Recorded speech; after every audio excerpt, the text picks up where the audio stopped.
There is a specific kind of fear that doesn't announce itself. It doesn't slam doors. It doesn't whisper in the dark. It doesn't show you something monstrous. It simply replaces something, quietly, and waits to see if you notice. Tonight, we are not speaking about ghosts. We are speaking about the returned, the ones who came back after funerals, after accidents, after disappearances, after goodbyes that were supposed to be permanent. And we are speaking about memory. Not ordinary memory, but the kind that lingers in your bones when the world insists it never happened. Have you ever remembered something clearly? A headline, a disaster, a person's death, only to discover there is no record of it, no article, no obituary, no evidence, just you and an unease that feels like you're the mistake. What if you're not? What if something was corrected? And what if not everything corrected properly? Tonight, 6 confessions, 6 people who swear someone returned or something did. And beneath their stories, a shared fracture, a memory the world deleted, but not completely. This is episode 12, and before we begin, I want you to think of someone you haven't seen in years. Picture their face. Now imagine they knock on your door tonight. Not injured, not confused, just slightly off. Would you know? Or would you convince yourself it's just time that changed them? Listen carefully, because by the end of this episode, you may start questioning who has already come back and whether you were meant to remember the version that didn't.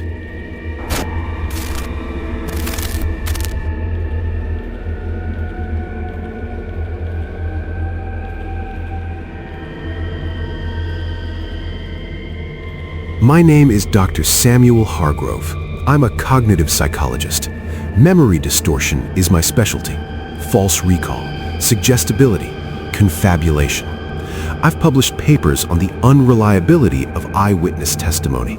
I've testified in court about how easily the brain fabricates continuity. So when I began remembering something the world insisted never happened, I assumed I was the error.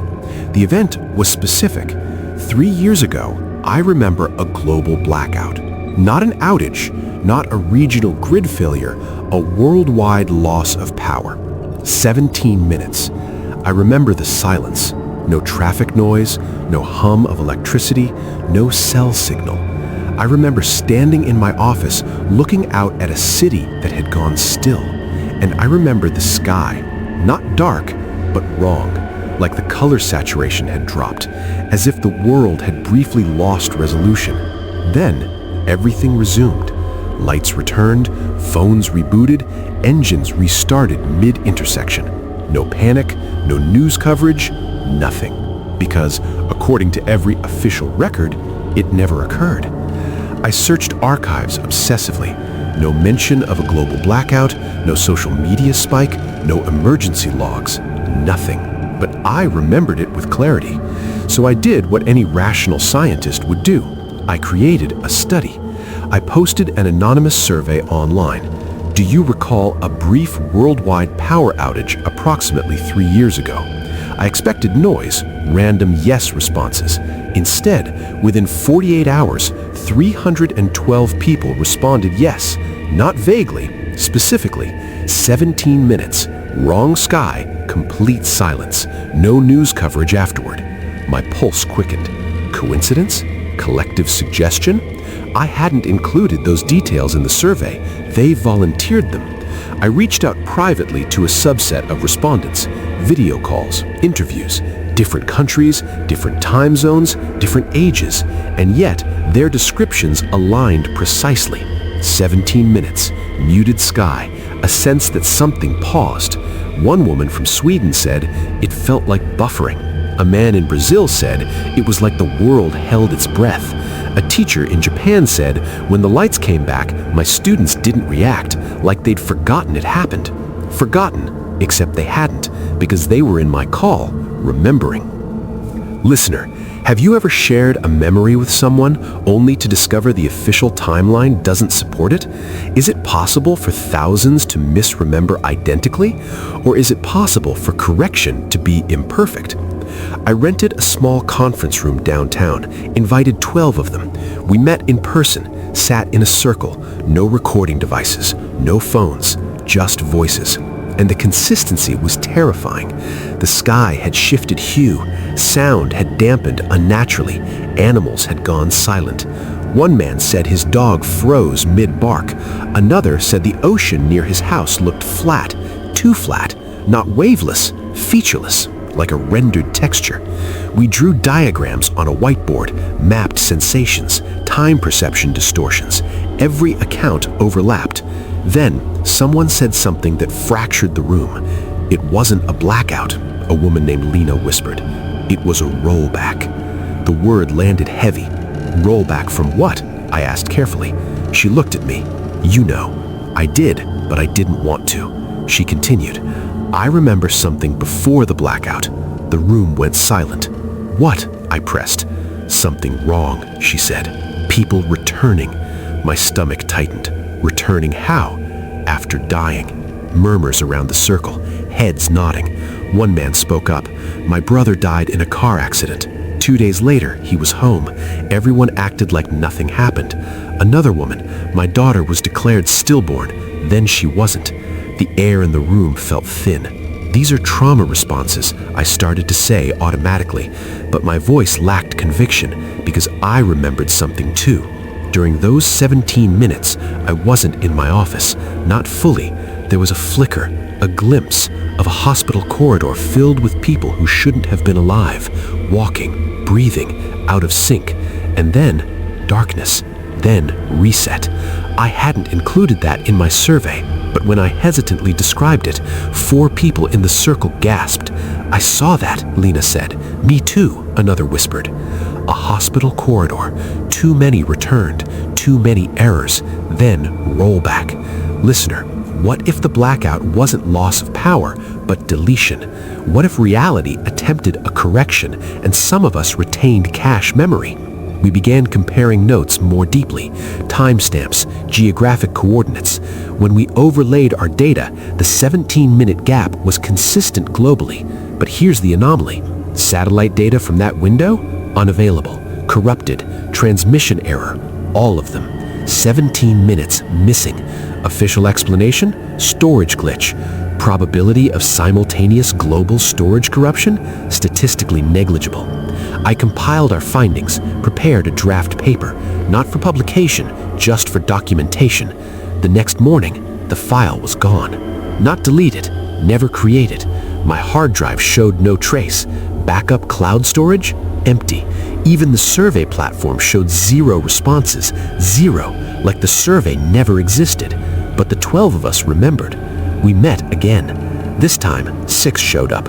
3 had moved unexpectedly. 2 stopped responding entirely. 1 sent a single message, stop looking. I checked public records. The man who said his brother returned, no record of a brother. Lena? No birth certificate under that name in her town. It's like identities are soft when misaligned, and I'm beginning to suspect something worse. The blackout wasn't the first rollback, it was the cleanest, because something had escalated. Too many returns, too many inconsistencies, and the system, whatever maintains continuity, closed the session, reset the state. But some memory fragments persisted, like afterimages, and we are the artifacts. Last night, I experienced something new. For a fraction of a second, the lights in my apartment dimmed. Not off, just lower resolution. The air felt thin, and I heard a faint tone, like distant machinery recalibrating. Then it stabilized. 17 seconds this time, not minutes. 17 seconds. Testing? Correction? Listener, if you remember a global blackout that never happened, you are not alone. If you recall the sky looking wrong, pay attention, because if rollbacks are becoming shorter, more precise, then the next correction might not need 17 minutes. It might only need you.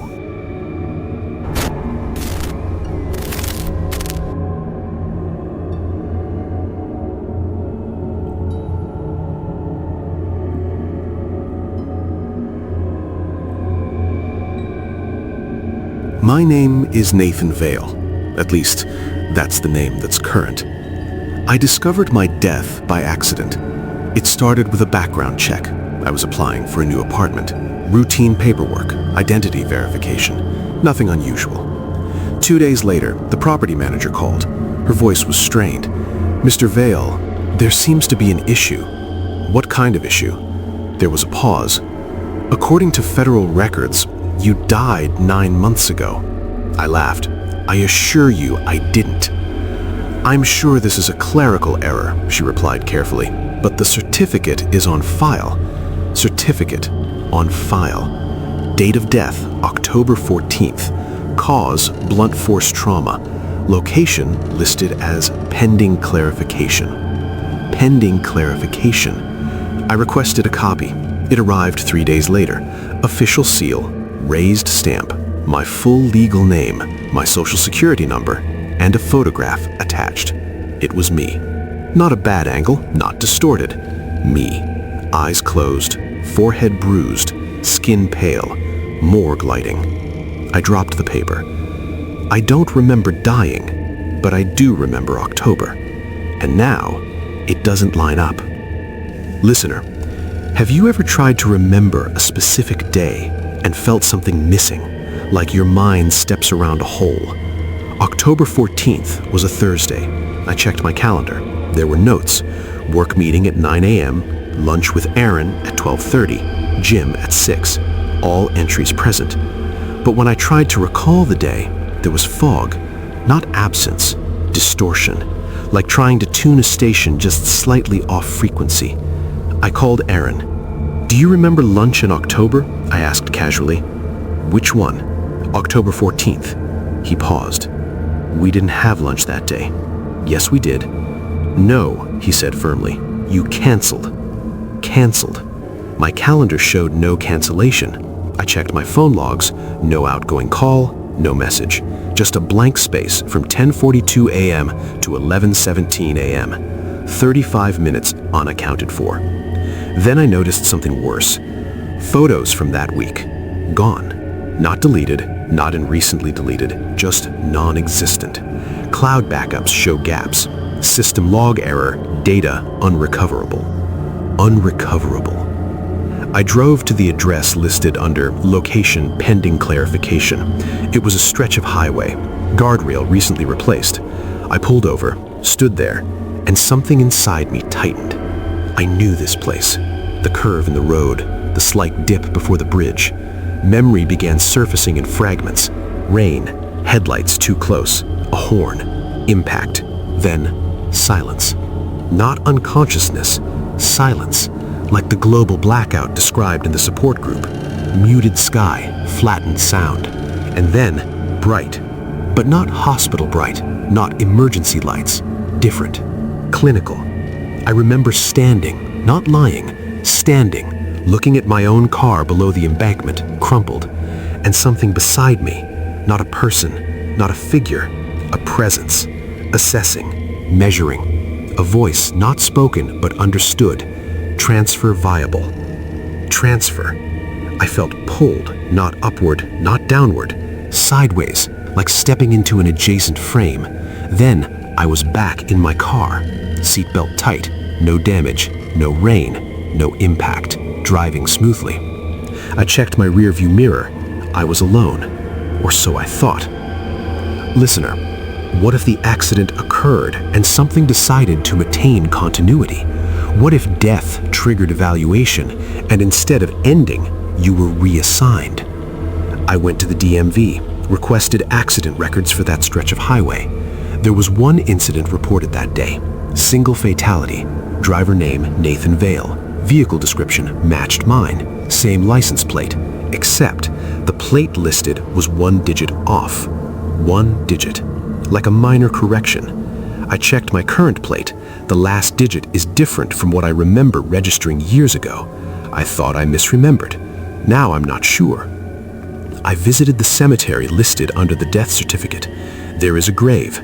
Marker reads Nathaniel V. Hale. Birth date correct. Death date October 14th, but the surname slightly altered. Hale, not Vale. Substitution error or patch? I stood there staring at my own almost name, and I felt something pulling behind my eyes, a pressure, like memory trying to reintegrate. That night, I dreamed again. The bright place, rows of individuals, some stable, some flickering, some dissolving, and the same assessing presence.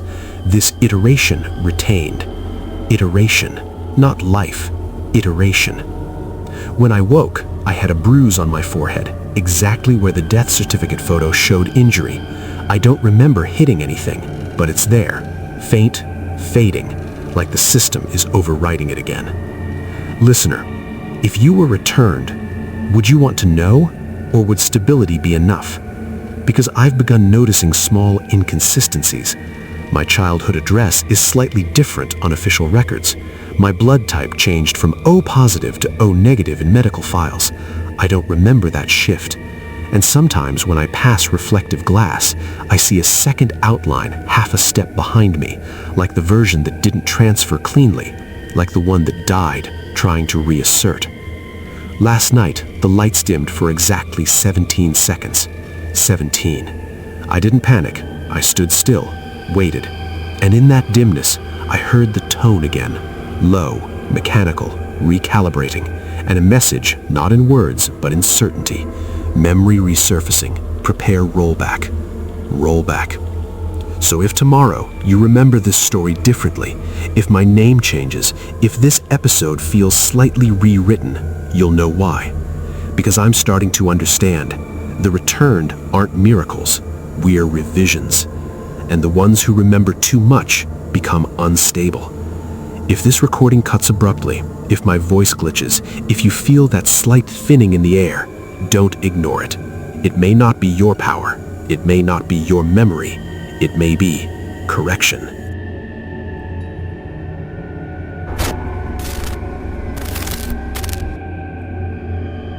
Before you turn this off, pause, take inventory.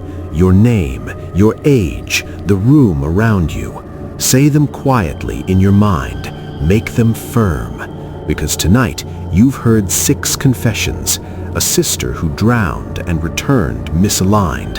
A husband who walks without consistent reflection. A street that burned in one version, but stands untouched in this one. A child who remembers choosing her existence. A global blackout that may have been deletion. And a man who found proof of his own death. Different cities, different lives, same vocabulary. Rollback, transfer, iteration, stability. These are not the words of superstition. They are the words of maintenance. So ask yourself carefully, do you remember anything that doesn't fit? A disaster no one else recalls, a celebrity who died twice, a geography that feels slightly altered, a person who returned subtly wrong. Have you ever felt that brief, unexplainable thinning, like the world lost texture for just a second? If so, don't dismiss it, because corrections aren't always total. Some memory fragments persist, and those fragments are either errors or warnings. Tonight, when you lie down, pay attention to the moment just before sleep. There's a space there, a flicker, a transitional frame. If you feel like you're stepping sideways instead of downward, if you feel brightness that isn't light, if you hear a tone that doesn't belong to your room, remain still, observe, because attention stabilizes and stability delays correction. You are not just listening to these stories, you are participating in continuity. The more you remember, the harder it becomes to overwrite you. But be careful, recall too loudly, and you may be flagged. This is Mr. Haunting Whispers TV, where the returned walk among us, where deleted versions linger at the edge of perception, and where memory might be the only proof you survived a previous draft.